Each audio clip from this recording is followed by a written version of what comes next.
माता रानी के पर्व, पावन पर्व नवरात्रि चल रही हैं और भक्त हैं ज़ोरों शोरों से इस पर्व को मना रहे हैं। लेकिन इसी बीच जो भक्त हैं कुछ असमंजस में फंसे हुए हैं। हाँ जी, इस बार अष्टमी और नवमी को लेकर जो भक्त हैं वो थोड़ा परेशान है कि किस दिन अष्टमी और नवमी मनाई जा रही है। तो इसी को लेकर हम आ पहुँचे हैं मुनिराज जी के पास, उन्हीं से जानेंगे कि आखिर अष्टमी और नवमी को किस दिन मनाया जा रहा है।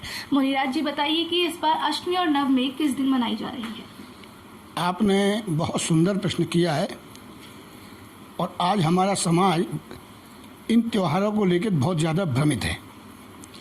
वास्तविक में ये त्यौहार जो हैं ये रात्रि प्रद त्यौहार हैं जिनको हम नवरात्र कहते हैं। इस शंका का समाधान करने से पहले इस बात को जानना बहुत ज़रूरी है कि कुछ त्यौहार उदया तिथि में होते हैं और कुछ त्यौहार रात्रि काल के होते हैं, जैसे दीपावली है, शिवरात्रि है और इसी प्रकार से ये नवरात्रि हैं। इनके नाम से ही विदित होता है, आप जानेंगे कि नवरात्रि है। तो ये रात्रि काल के अंदर में माँ शक्ति की पूजा की तिथियाँ मान्य हैं। अब क्योंकि कल सप्तमी बहुत देर थोड़ी देर तक है, एक आधा पौना घंटे समझ लीजिए, तो कुल 45 पल है, यानी 1 घंटा भी नहीं है। तो उस 1 घंटे के बाद में हमारी अष्टमी प्रारंभ हो जाएगी और रात्रि काल के अंदर में तिथि अष्टमी रहेगी। तो रात्रि काल में जो तिथि हो उसी को लेना चाहिए, वही ग्राह्य है। तो कल हमारी शुक्रवार में अष्टमी तिथि की पूजा होगी।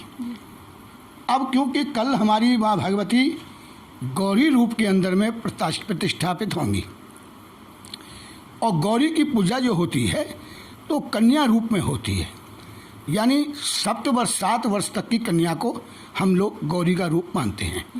तो गौरी की पूजा कल रात्रि के अंदर में होगी और रात्रि पर्यंत तिथि अष्टमी ही रहेगी।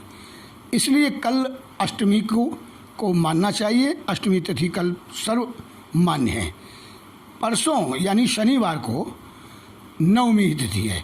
1 घंटे तक उदया तिथि के समय तक अष्टमी रहेगी, उसके बाद नवमी शुरू हो जाएगी।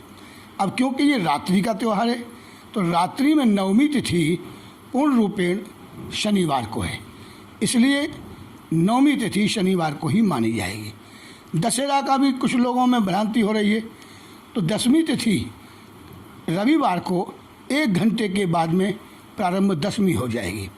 तो दशमी, क्योंकि दशहरा सायंकाल का त्यौहार है, तो सायंकाल के अंदर में दशमी में अस्त्र पूजा होता है। अस्त्र पूजा वैसे प्रारंभ हो जाएगी 10 बजे, लेकिन सायंकाल का जो दशहरा पर्व है वो रविवार में ही स्थापित हो रहा है। इसलिए ये तीनों तिथियां यानी अष्टमी शुक्रवार को मानी जाएगी, नवमी शनिवार को मानी जाएगी और विजयादशमी पर्व ये जो है रविवार को ही होगा। इसमें किसी प्रकार की भ्रांति यदि है तो उसका निराकरण आप समझ लें आपके चैनल के माध्यम से। फिर से मैं एक बार कहूँगा कि ये उदया तिथि की तिथियाँ मान्य नहीं हैं। वैष्णव और शैव कुछ ऐसी परंपरा है, लेकिन ये जो त्यौहार हैं ये रात्रि पर त्यौहार हैं, इसलिए रात्रि में जो तिथि होगी वही माननी चाहिए। कल अष्टमी रात्रि तक है। 1 घंटे के बाद सूर्योदय से 1 घंटे के बाद शुक्रवार को अष्टमी लग जाएगी। 1 घंटे सूर्योदय के बाद नवमी शनिवार को मान्य होगी। इसी प्रकार से विजयादशमी 1 घंटे के बाद प्रारंभ हो जाएगी, इसलिए विजयादशमी का पर्व वो दशमी को ही मनाया जाएगा, दशहरा पर्व। तो सुना आपने, खुद मुनिराज जी ने बताया है कि अष्टमी नवमी को लेकर जो लोग असमंजस में थे वो उनकी जो असमंजसता थी वो दूर हो गई है। अगर अब भी आपको इन सब से रिलेटेड कुछ इश्यूज़ हैं तो हमें हमारे कमेंट बॉक्स में ज़रूर बताएं।